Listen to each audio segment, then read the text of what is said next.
dirinya.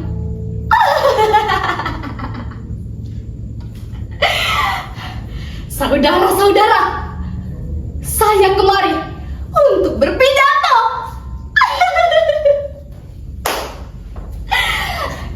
Ini tidak pernah saya bayangkan dalam hidup saya. Sebab pidato bagi saya merupakan sebuah kesaksian.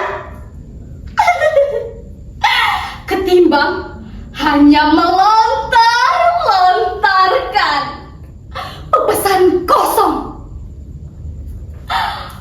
Oh, apalagi saat ini saya berpidato di hadapan saudara-saudara. Orang-orang yang berpengetahuan luas, kaum intelektual yang sering nongol di acara televisi. Sedang saya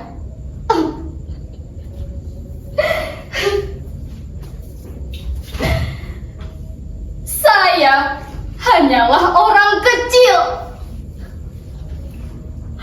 orang desa yang sama sekali tidak memiliki pengetahuan politik.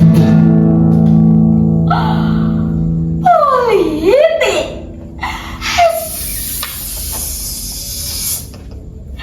Jangan keras-keras.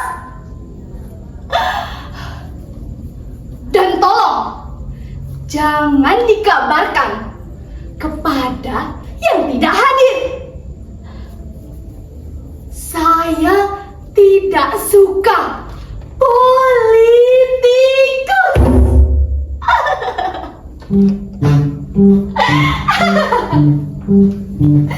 Mereka itu kaum mencela-mencela.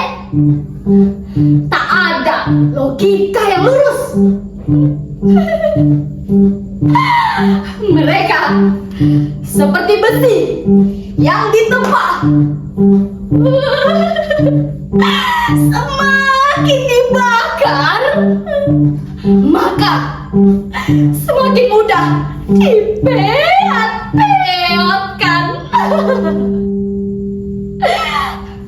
Tak ada lagi yang namanya sahabat ataupun seteru, karena bagi mereka semuanya itu hanyalah alat untuk mencapai kuasa.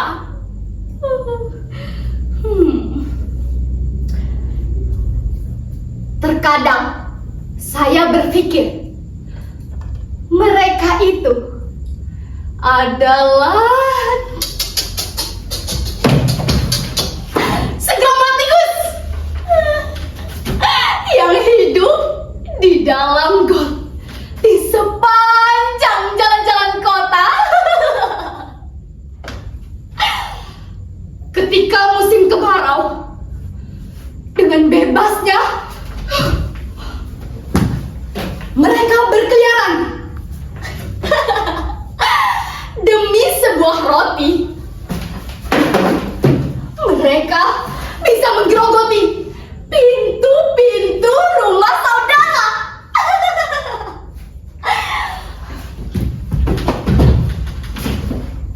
Dan pada musim hujan, mereka akan menyebarkan virus leptospirosis. Makanya banyak orang kota yang berpikiran tidak waras sebab kencing tikus itu.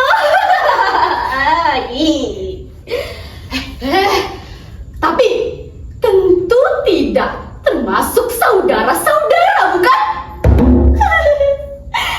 Ya, karena yang saya tahu, saudara-saudara sekalian adalah orang-orang yang berpengetahuan luas dan tidak suka menco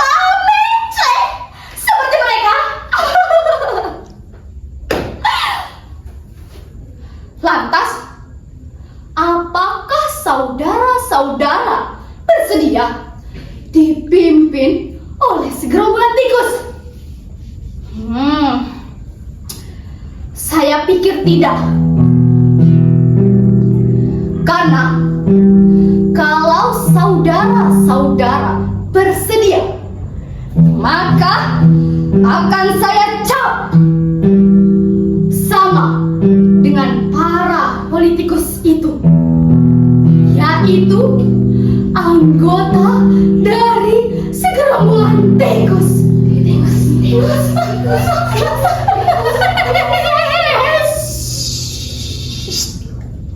Ingat, jangan sampai terdengar yang lain.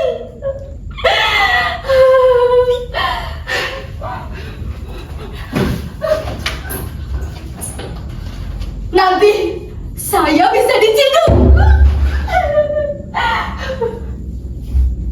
Nah, soal ciduk menciduk, saudara tahu? Saya pernah diculik di rumah saya sendiri. Itu terjadi pada bulan Desember 1965. Kira-kira saat itu usia saya 20 tahun. Ya, seharusnya saya sudah tamat SMA. Tapi karena keluarga saya termasuk keluarga miskin, saya terpaksa putus sekolah.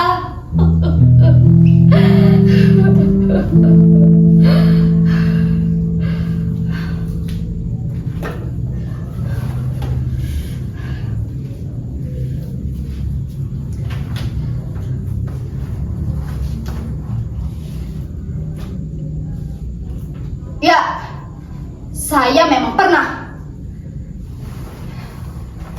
diajak untuk ikut-ikut rapat, membicarakan bagaimana agar kami di desa ini mendapatkan hak kami kembali.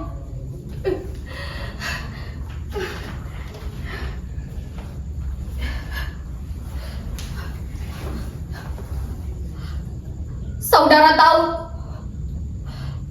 selama ini ayah saya hanya menjadi buruh paksa. Mereka semua menjerat kami dengan hutang. Lalu mereka mengambil seluruh hasil bumi. Dasar biadab.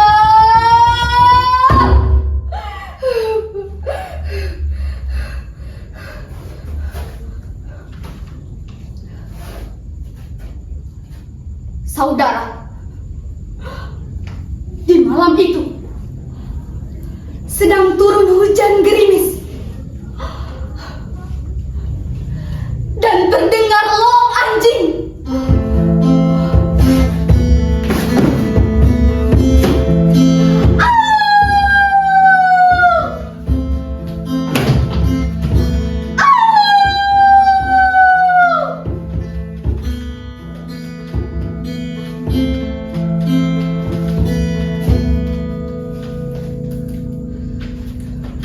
Ketika itu, saya baru saja selesai latihan menari.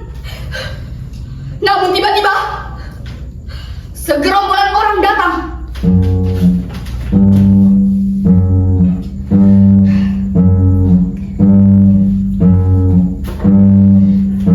Mereka mengenakan seragam hitam dan membawa pedang. Oh, bukan. Sepertinya itu kelewang di punggungnya. Ia datang membekuk saya. Hei, saudara, ikut kami sekarang.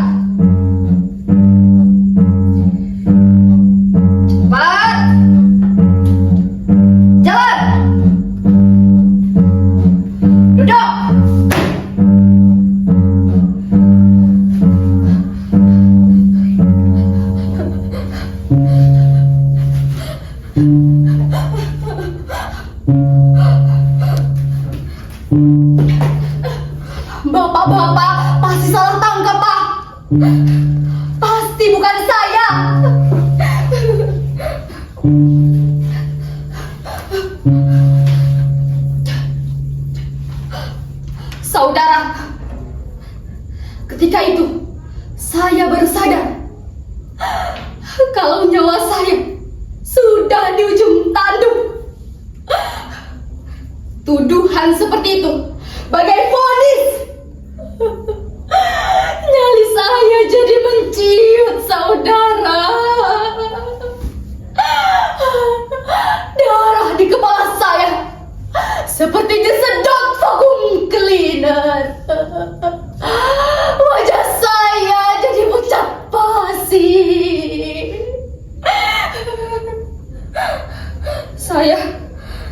Saya seperti mayat yang akan dilemparkan ke liang kubur.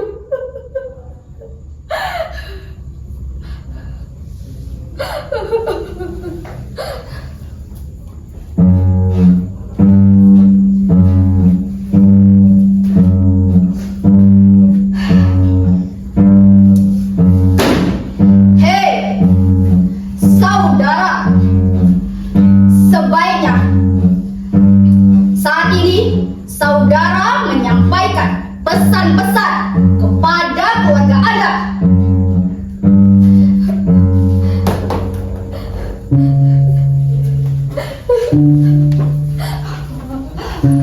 Tidak, Pak. Bapak-bapak pasti salah tangkap. Pasti bukan saya, Pak.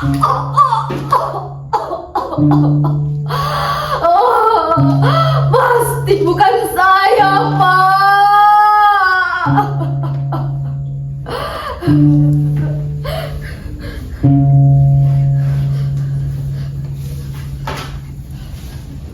Saudara, saya mengatakannya berulang kali. Tentu saja saya harus menolak dituduh menjadi antek-antek PKI.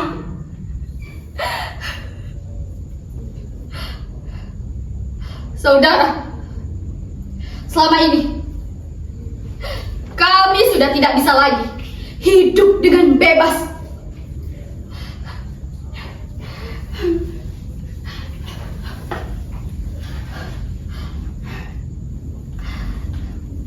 Saya memang pernah diajak untuk bergabung menjadi partai komunis. Oh, tapi tentu saja saya menolak. Seperti yang saudara-saudara tahu, saya tidak mau terlibat politik. Urusan saya ini urusan pragmatis, saudara. Kami hanya ingin hidup bebas. Tapi sudahlah, tak ada yang bisa diharapkan di zaman partai-partai sibuk mencari kekuasaan.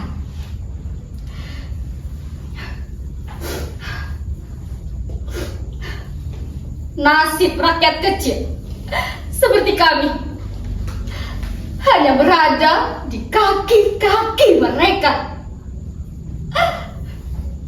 Setiap saat dengan mudahnya mereka menunjuk ke arah mana kami harus berjalan. Nasib sudah tidak berada di tangan masing-masing lagi.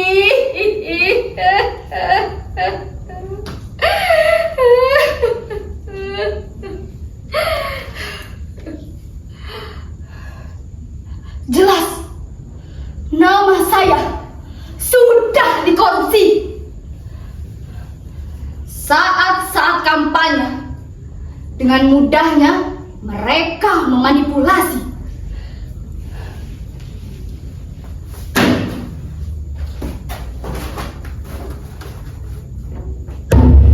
Saudara-saudara, partai ini partai milik wong cilik.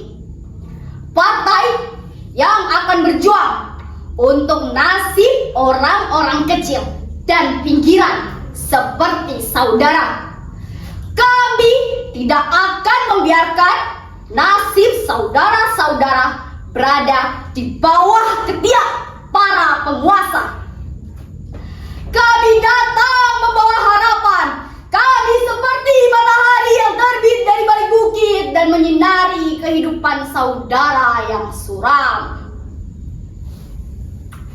Cuman, kalau saudara-saudara tidak mau bergabung satu baris dengan kami, bagaimana bisa kami memperjuangkan nasib saudara-saudara? Jadi, apakah saudara-saudara mau bergabung satu baris dengan kami? Kalau saudara-saudara menolak, itu artinya saudara-saudara juga menolak memperbaiki nasib bangsa ini. Itu namanya adalah pengkhianatan dan tidak bisa dimaafkan.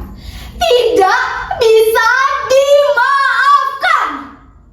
Itu sama saja saudara-saudara berlindung di balik punggung para penguasa yang selama ini menghisap darah di kepala saudara-saudara.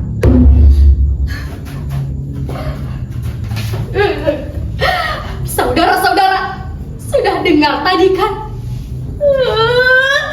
Saya jijik dan muak mendengar janji-janji seperti itu. Kenapa mereka tidak pernah datang sebagai sahabat yang tulus, yang ingin memperbaiki nasib rakyat yang melarat seperti kami?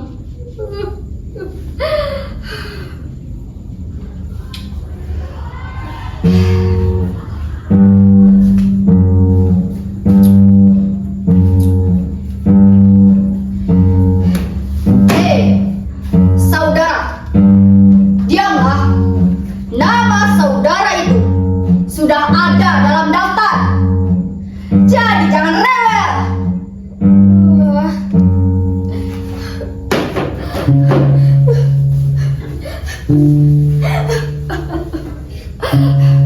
Tidak, Pak. Bapak-bapak pasti salah tangkap. Pasti bukan saya, Pak.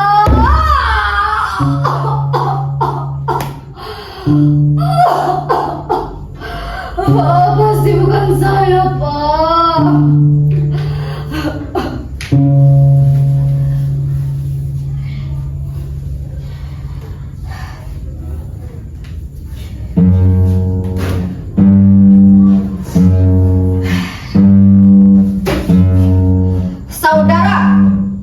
Saudara benar bernama Tel.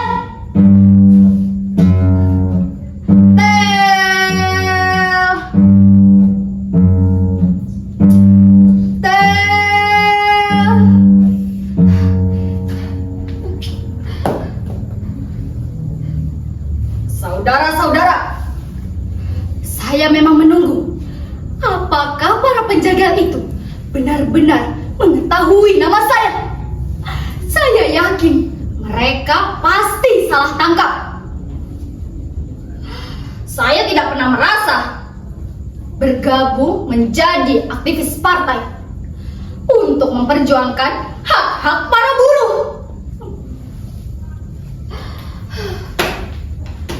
Yang saya tahu, saat ini kami sudah tidak bisa lagi dengan bebasnya bekerja.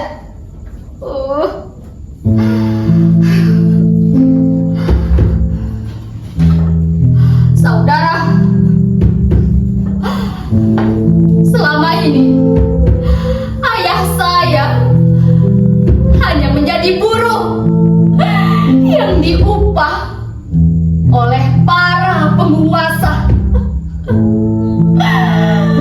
Setiap saat kami hanya bisa meneteskan air mata,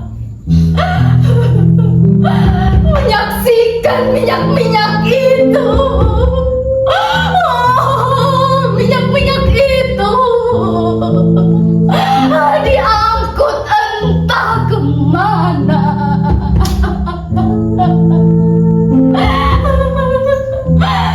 Dan kami hanya dibiarkan seperti cacing-cacing yang menggeliat. Apalah daya seekor cacing di atas tanah yang sudah digali. Tak ada yang tersisa.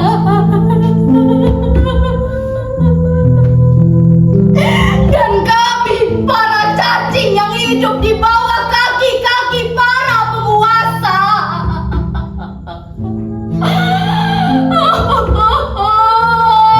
Hidup sungguh kejamnya.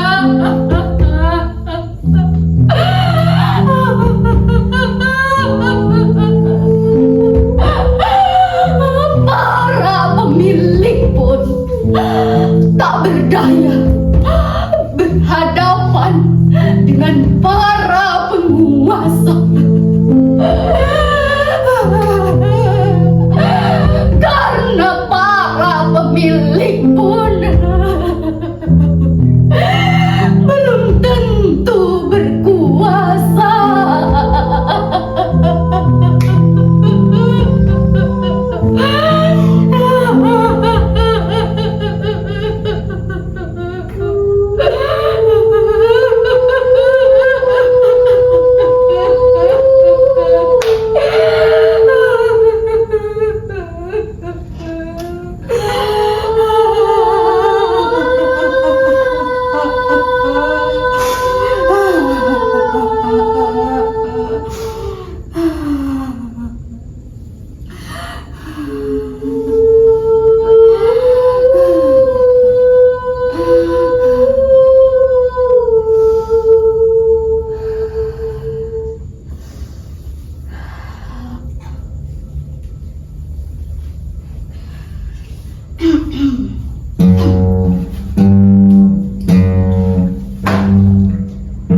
Hei, saudara! Saudara Teler! Ini bukan saatnya menangis. Kalau saudara masih percaya Tuhan, ini saatnya untuk berdoa. Kami akan mentolerir soal itu.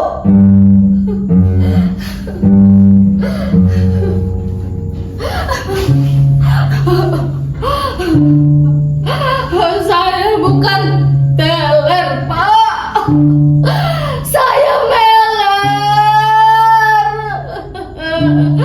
Saya meler, Pak.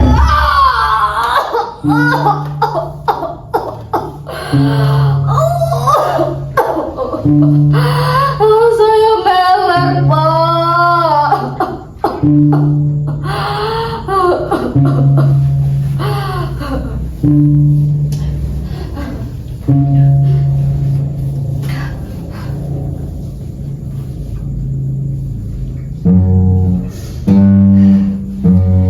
Hei,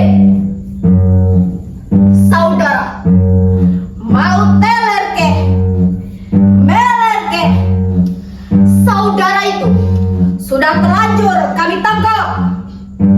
Pantang untuk mengembalikan barang yang sudah kami ambil.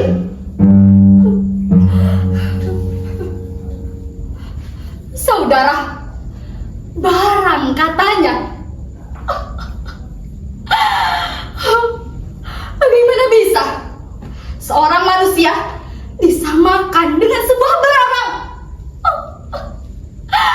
Apa dunia ini sudah begitu bengisnya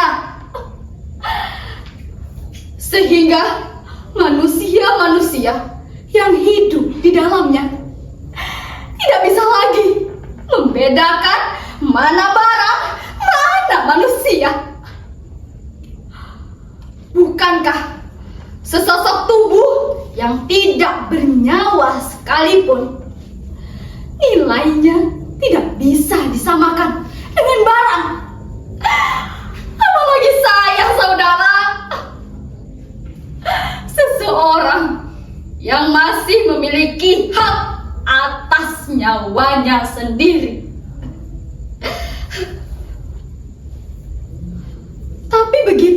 saudara di zaman itu?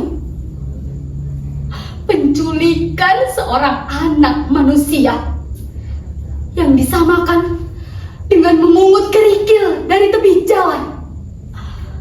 Kapanpun dikehendaki, kerikil itu bisa dilemparkan ke dasar jurang. Saudara-saudara tidak bisa protes.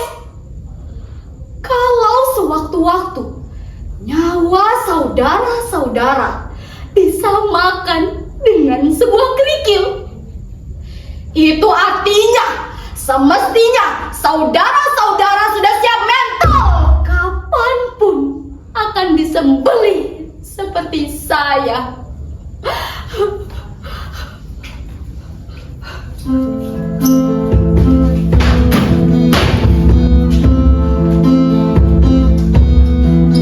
Saudara, di malam yang gelap, saya digiring ke sebuah tempat.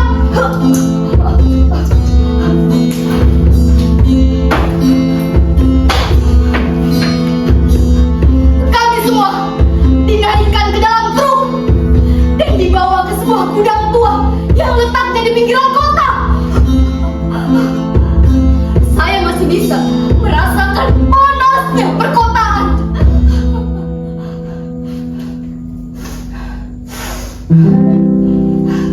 Dan saya masih bisa mencium aroma dari pabrik minyak.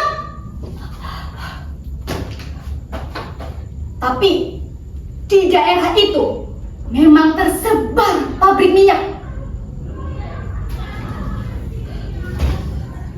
Tentu saja saya tidak bisa membedakan aroma dari masing-masing pabrik. Apakah saudara-saudara bisa membedakan pabrik ini aromanya begini, pabrik itu aromanya begitu? Saudara, saya saja yang hidupnya di sekitar pertambangan minyak belum memiliki penciuman sajam anjing. Apalagi saudara, seseorang yang sama sekali belum pernah melihat minyak bumi.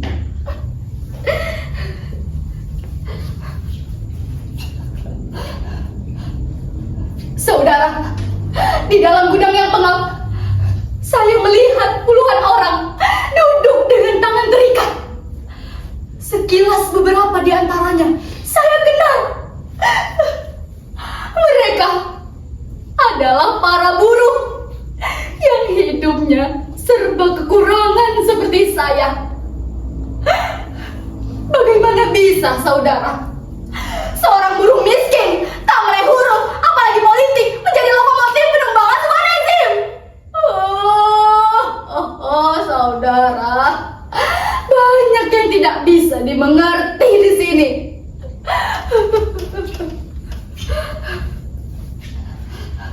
Saudara, ketika saya ditendang,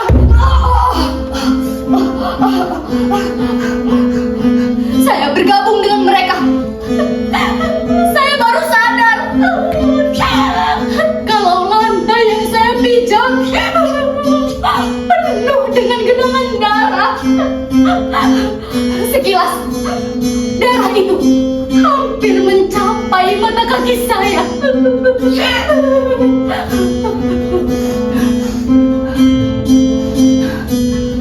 Ketika saya memastikan bau amis dari atas, sepertinya itu dari sebuah balkon, terdengar deru sepatu tentara.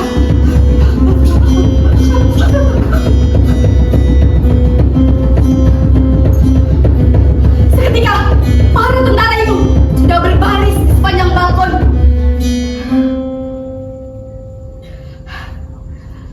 Ketika bedil sudah dikokang dan berbunyi krak, krak, krak, krak, letupan-letupan itu akan bergema. Tiba-tiba panas akan bersarang di tubuh saya. Darah kami malam ini akan membanjiri lantai itu.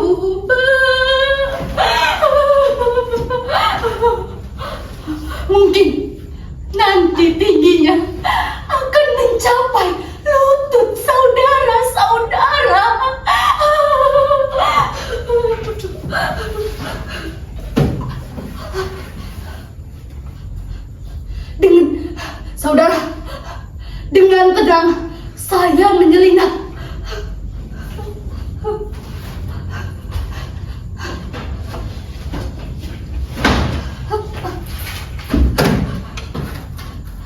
Saya menyelinap ke dalam drum. Dari balik drum, saya melihat puluhan orang terkapar.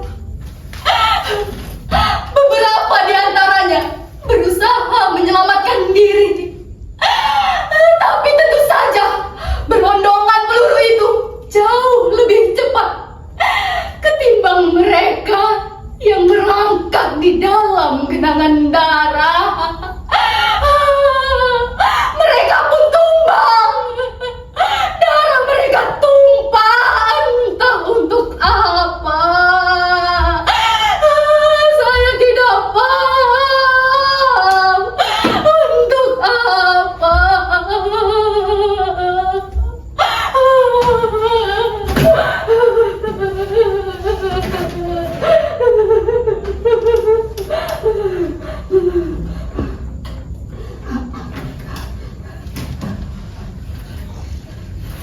Dari balik drum yang saya pikir saya akan selamat, namun tiba-tiba diberondong peluru.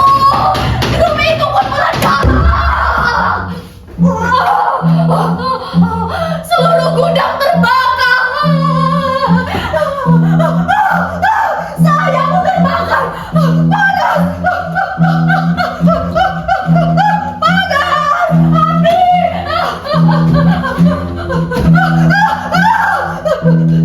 Tak ada yang bisa saya katakan selain tembak! Tembak saya, bajingan! Tembak!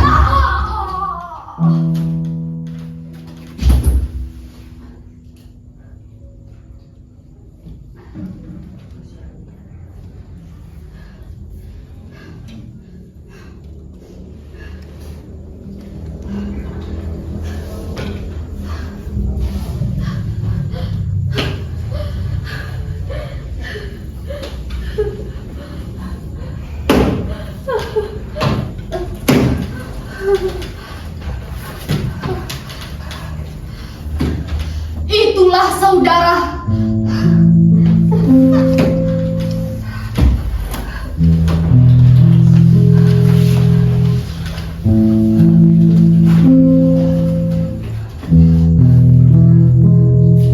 Sebenarnya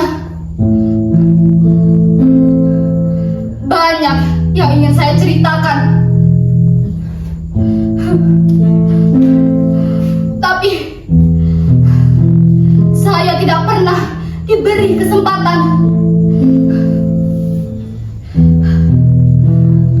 Sampai pada akhirnya saya masuk melalui tubuh ini. Tolong, saat saya pergi nanti, sampaikan kepadanya bahwa saya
Saya tidak bisa menari.